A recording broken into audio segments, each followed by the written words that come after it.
Today we continue the work on our Mumakil as we paint the Howdah on the beast's back. This Howdah consists out of 4 different parts that we will paint separately. The Wickerwork for all Harad warriors to stand on, the cloth giving shelter and protection, the wooden beams keeping everything up, and the ropes keeping everything together. Now then, let's get painting. First up is the Wickerwork. We start by giving it all a base coat of Howdah brown. This is a dark chocolate color which we build up to a more natural look with each layer added.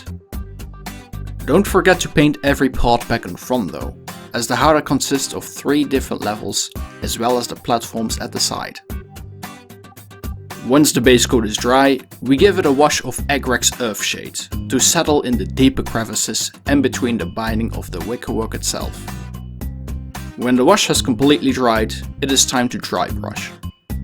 We will use 4 different layers in total, starting with Gotha Brown. This is still a relatively dark brown and might not be as noticeable at first, but it works great as an undertone for the next colors. The first of these colors is Steel Legion Red. This one is already a lot brighter, making the dry brush a nice contrast with the base coat and wash. But we're not done yet, of course. For our third dry brush layer we use Baneblade Brown. This is a brown that has a more greyish tint to it, and I have also used it in the skin of the Mumak. This makes everything blended nicely whilst still being completely different. Another color that I have used often on the beast in various ways is Ushbati Bone, which is our 4th and final dry brush. Important with this one is that you apply a light dry brush, meaning that you don't put as much pressure on your brush when you apply it.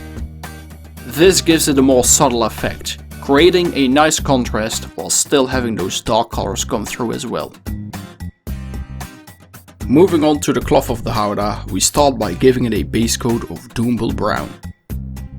As the name suggests, it is a brown color, but with a red tint to it, like terracotta basically. You can also see that I have used masking tape to cover the wickerwork from the previous step. This is something that I will do with every step finished throughout the rest of the video, just to protect the work we have done so far. Corn Red is next on the list, and just as with the Doombull Brown, we will give the entire cloth a coat of this. Be sure to thin down your paints by adding some water. This will make it easier to spread out the paint when painting larger areas such as these. Once the coat of Corn Red is dried, we apply another Agrax Earthshade wash. Using the same colors and layers throughout painting makes the model feel more like a whole to me, yet giving it plenty of variety depending on what else you add in. Once again, after a wash has dried, we move on to dry brushing.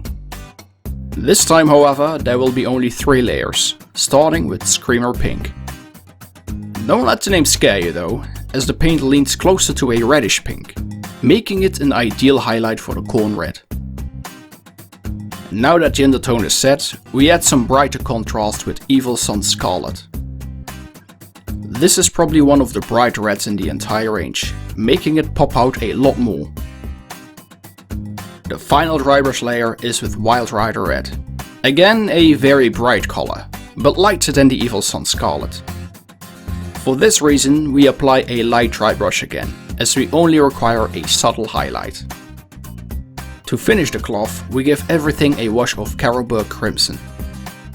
This dark shade of red makes the deeper crevices remain dark, whilst the highlights get more muted in color, blending everything together nicely.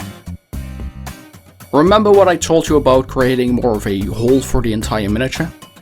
The majority of colors for the cloth were also used whilst painting the war paint on the Mumak. Here you can see how, despite the majority of the same colors, you can still achieve a very different look. By the way, if you're curious on how I have painted the war paint exactly, be sure to check out my other video. With the cloth now finished, it is time to move on to the woodwork of the Howdah.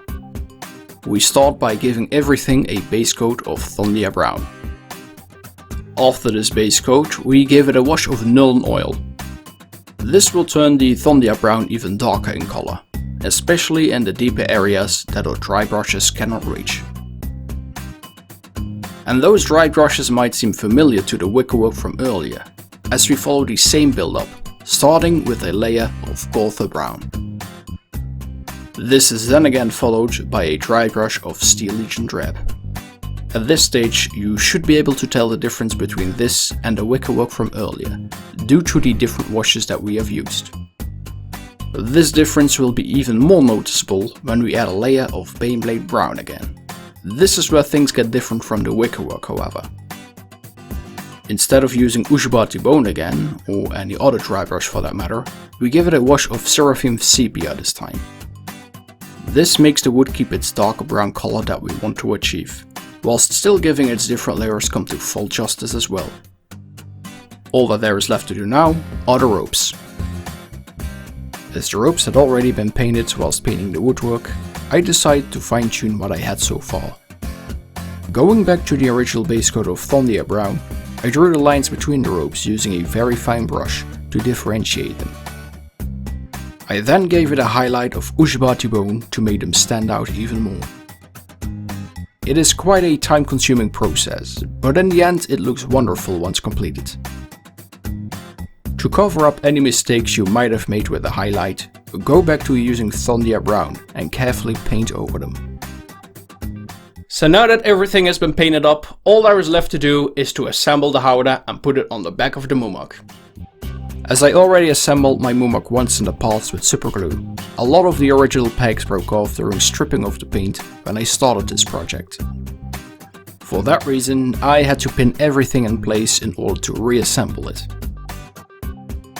Once the Howdah itself was assembled and glued to the back of our rampaging friend, my Mumak was really as good as finished. And yet, something is missing. Rappel lines! Whether you want to go the extra mile by making these is entirely up to you, of course, as it is not part of the official kit. I just wanted to add something extra to make the Mumak look even more realistic. Anyway, here's how I made him. I cut off a long part of string that I found in my local hobby store some years ago. I then tied the ends of the string around a metal rod.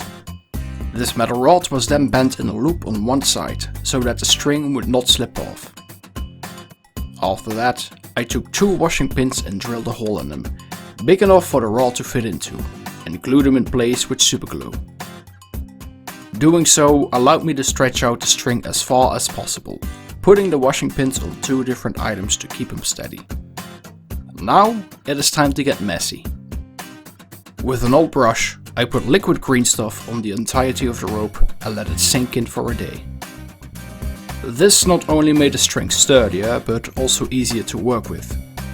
It made sure that there was no loose strands hanging from the string, as they bound together due to the sticky texture of the green stuff.